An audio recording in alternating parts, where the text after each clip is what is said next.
काल मी एक व्हिडिओ पाहिला आणि खरंच सांगते, अंगावर अगदी शहारेच आले.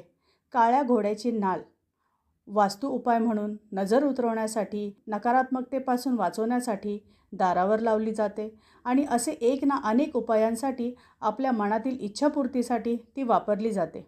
पण कधी विचार केलाय का, ती नाल मिळते तरी कशी?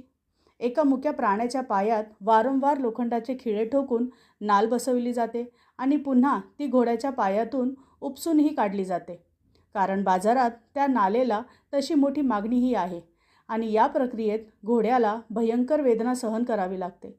त्या घोड्याच्या वेदनेचा आपल्या श्रद्धेशी काहीच संबंध नाही का?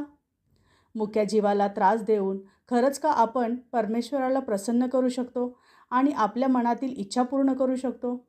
अशी श्रद्धा ही श्रद्धा नाही, ती अंधश्रद्धा आहे. माझी सर्वांना एकच पण अगदी ठाम विनंती आहे, अंधभक्ती थांबवा.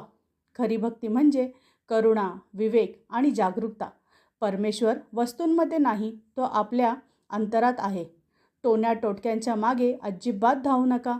आणि हो, जितका दोष नाल विकणाऱ्याचा असतो त्यापेक्षाही मोठा दोष ती नाल विकत घेणाऱ्याचा आहे. त्या मुक्या जीवाच्या वेदनांचा विचार केलाय का? कारण त्या मुक्या जनावराचे दुःख, त्याची वेदना आपले कर्म खराब करू शकते आणि कोणत्याही उपायांपेक्षा कर्मच महत्त्वाचे आहेत. बरोबर ना? जागृत व्हा, विचार करा आणि उघड्या डोळ्यांनी श्रद्धा करा.